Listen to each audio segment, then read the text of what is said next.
За юу эцхэн залуусаа Newsak in the house энэ удаагийн бичлэгээр уулзж байгаадаа маш их баяртай байна. Та бүхэндээ 7 хоног болгон хүрдэг Монголын хип-хопын товчтой базаа мэдээлэл эхлэхэд бэлэн боллоо. Олон юм яриад явах уу? Шууд бичлэгэнд орцгоё. За эхний сэдэв бол Lumina амтлагтай холбогдож байгаа. Тэгэхээр өнгөрсөн 7 хоногт бол Lumina амтлагтай холбоотой янз бүрийн хэрүүл маргаан гэдэг ч юм уу те үл ойлголцлын асуудал бол нийгэмдэр баггүй анхаарлыг татаад амьдсан. Хэрвээ та бүхэн миний өмнөх бичлэгийг үзсэн бол би өмнөх базаан дээр Баажи ахын зүгээс бол те энэ Баажи ахын үзэл бодол гэдэг ч юм уу иймэрхүү зүйлийг голчлон ярьсан бол энэ удаагийнх нь бичлэгэн дээр бол эсрэг талаас нь те эсрэг талынх нь байр суурь ямар байгаа вэ гэдгийг бол мэдээлэх болно. За Баажи ахын хувьд бол өнгөрсөн 7 хоногт нэг иймэрхүү мэдээллийг хийсэн бол харин эсрэг талаас нь за тухайлх юм бол Lumina амтлагийн хөлгөө гэдэг залуу надтай утга агуулга ярих гэж байгаа бол өвөл химээх энэхүү дууг 2 удаа тайзан дээр дуулах болсон шалтгааныг нь тайлбарлаж өгье. 2023 онд зохиогдсон Triple X Hit Awards-д анх удаа Монголын түүхэнд хип-хопыг эхлүүлсэн байлдан дагуулагч бүлгийн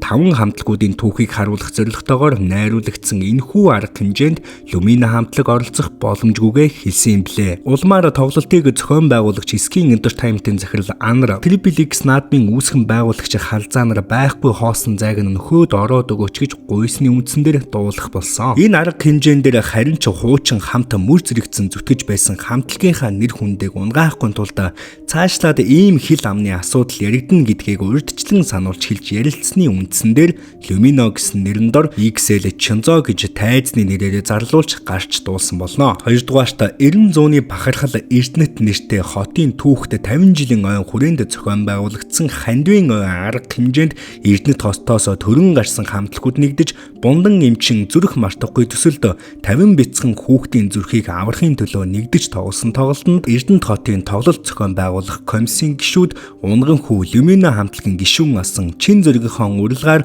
хөлгөө гэж алдраа дуудуулж зарлуулж гарсан болно. Энэхүү дуун дээр ямарваа нэгэн хууль зөрчсөн бусдын нэр төрд халтсан алдар нэр эрх мэдэл булаацалдсан мөнгө олох гэсэн үйлдэл болоогүй гэдгийг зохион байгуулагч Studio Production комиссүүд хүсвэл тайлбараа өгнө бизээ. Хүсвэл дансны хуулга авч болно шүү. Хөгжим ая дууны утга санаа Монголын хип-хопын түүхийг эхлүүлж Монгол улсад хип-хопын үрийг суулгасан Lumina амтлагийн үүсгэн байгуулагч Ган улсын иргэн Jason гэдэг хүний бүтээлийг Монгол хувилбар хүсвэл ориг хувилбарыг MP3 форматаар татаж авч болно шүү. Өгний хувьд миний дуулж буй үг нь Giyako Ice гэж байгаа юм л да те. Өвөл дууны Монгол хувилбарын хамгийн анхны зохиогч нь бичсэн үг болно. Чин зэргийн хувьд тухайн дуунд анхны гишүүдийн нэг энэ дуун дээр өөрийн үзэл санааг холбож бичсэн мөргүүдийг өгүүлсэн болно. Хөгжмөний хувьд Lumina амтлагийн үүсгэн байгуулагч Jason хэмээх эрхмийн Winter дууны их хувилбарнаас Анхбаатар Хуйгбаатар дүүгээрээ шинжилсэн найруулга хийж бүтээсэн болно. Зохиогчийн эрхийн зөвшөөрлүүдийг авсан энд ямар нэг Lumina гэсэн нэр ашиглаж Lumina амтлагийн бүтээлийг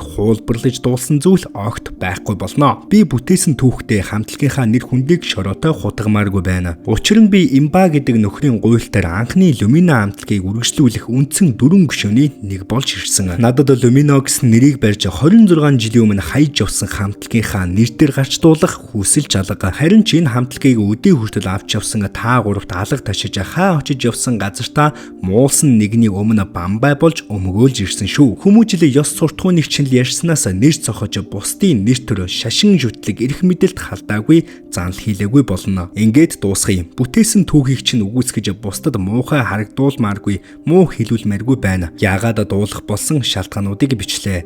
Эцэг хүн бол ойлгох бизээ. За нэг иймэрхүү бол маш урт том мэдээлэл хэлсэн. За яг үүнтэй зэрэгцээд Lumina амтлагийн Chinzo гэх залуу зураг түүх өгүүлнэ гэхээ авдахтай за нэг иймэрхүү зургуудыг бол постлсан байгаа Lumina амтлагийн хуучны зургуудтай. За ингээд харангуйта нэг зүйлийн учир тайлагдж байгаа юм шиг харагдаж байна л та том зургаараа. За энэ нь юу вэ гэхээр Баажи ахын зүгээс бол те Lumina хамтлагийн нэрийг барьж за энэ хоёр хүний хувьд ингэж тайзан дээр гарч дууллаа. Өдөө олон жил би болон миний хамтлагийн гишүүд яг одоогийн Lumina-г авч явсан. За энэ хүмүүст бол те Lumina гэх нэрээр тайзан дээр зарлуулж гарах ямар ч эрх байхгүй. За нэг иймэрхүү зүйлээс болоод бол Баажи ах товчхондоо ууралсан. Харин нөгөө талын хөлгөө болон Chinzo-гийн мэдэгдлийн зүгээс харахад бидний хувьд бол ерөөсөө Lumina гэх нэрийг тайзан дээр барьж гарч дуулаагүй хөлгөө болон Chinzo гэд тайзныхаа нэрээр дуудулсан. Бас мөн дээрэс нь өвөл гэх нь өөрсдийнхөө дуулсан дууг Triple X болон За Эрдэнтийн 50 жилийн ойн сайн сайхны үүсэлд зориулж 2 удаа дуусан. За нэг иймэрхүү зүйлийг хэлж байна. За хоёр талын зүгээс бол нэг иймэрхүү мэдгдлийг хийсэн байгаа. Lumine амтлагтай холбоотой ойрын үеийн сонин сайхан үйл ойлголцол гэвэл нэг иймэрхүү байна. Тэг үзэгч та бүхэн дотроо өөрсдөө л дүгнэлтээ хийн үзье. За дараагийн сэдв бол рэпер Гинжинтэй холбогдож байгаа. За түүнтэй холбоотой ойрын үеийн сонин сайхан гэх юм бол 2 мэдээлэл байна. Chore болон Megon гэдэг 2 залуусыг та бүхэн мэдж байгаа шүү дээ.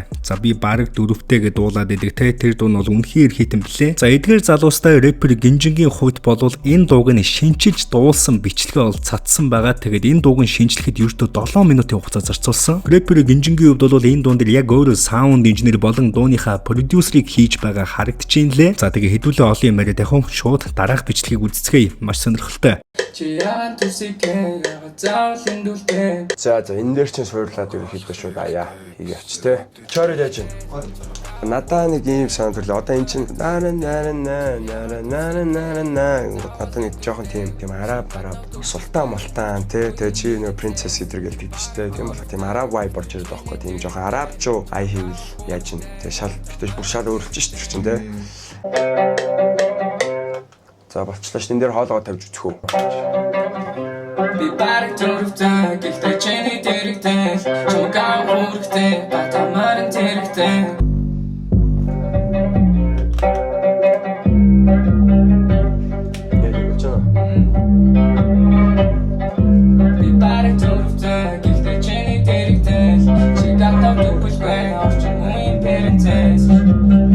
Шааж юм шүү те. Нэг гоё шин юм хийж гин. Би хулгай эдгээр хулгай аягаа сууж гин.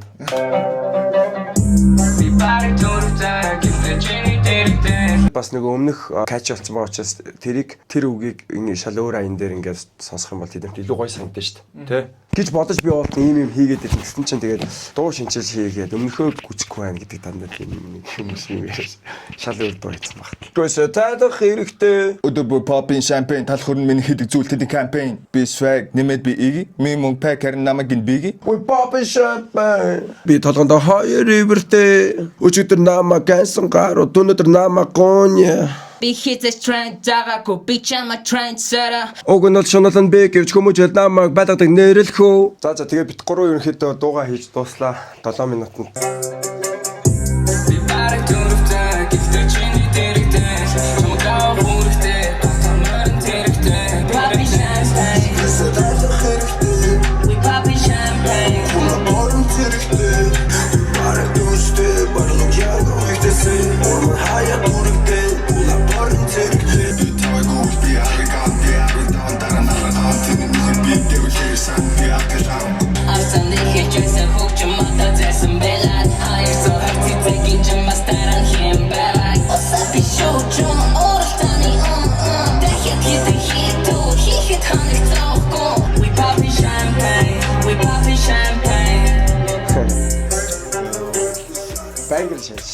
За түүнтэй холбоотой дараагийн сонин сайхан онцлог мэдээлэл гэх юм бол за та бүхний зарим нэг нь харсан байх рэпер Гинжин болон Big Jin-ээр хамтдаа уран бүтээлийг хийсэн байгаа. За тэгэд хэдүүлээ дараах бичлэгийг үзцгээе.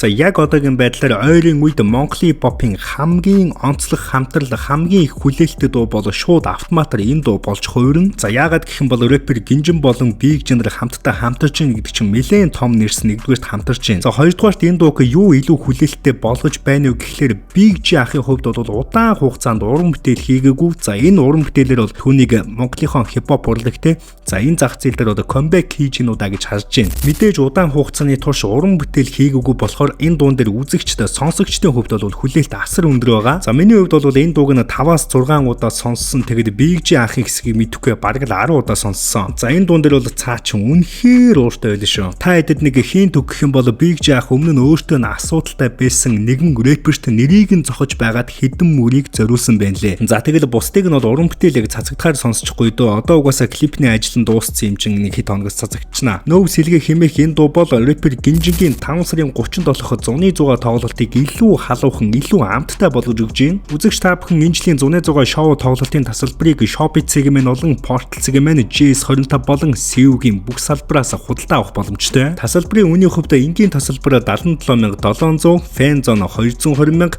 VIP тасалбар 555,000 төгрөгийн үнэтэй худалдаалагдж байна. За рэпер Гинжингийн хувьд бол Wande болон Ebon нартай хоёулантай нэг дуу хамтарч хийсэн сурагтай. Тэгээд Wande болон рэпер Гинжин нар хамтдаа бүр trap hip hop дуу хийсэн сурагтай. За тэгээд надад бас нэг санагдж байгаа зүйл нь бол тэ рэпер Гинжингийн өгзөг сайхан бол зүс сайхан Wande ботой хамтарч шинчил дуулвал бас нэг гоё юм болох хаа, нэг гоё юм гарах хаа. За Wande Amplic гэснээсээ тэдний бас 10 жилийн ойн шоу тоглолтоо 6 сарын 13-нд Social Play Park дээр болох гэж байгаа. Wande Amplic нэг л мэдхэд 10 жил болсон байна. Тэгээд зүрх сэтгэлд хоногшсон маш олон хит дуутай Монголын маш цөөхөн амтлагуудын нэг.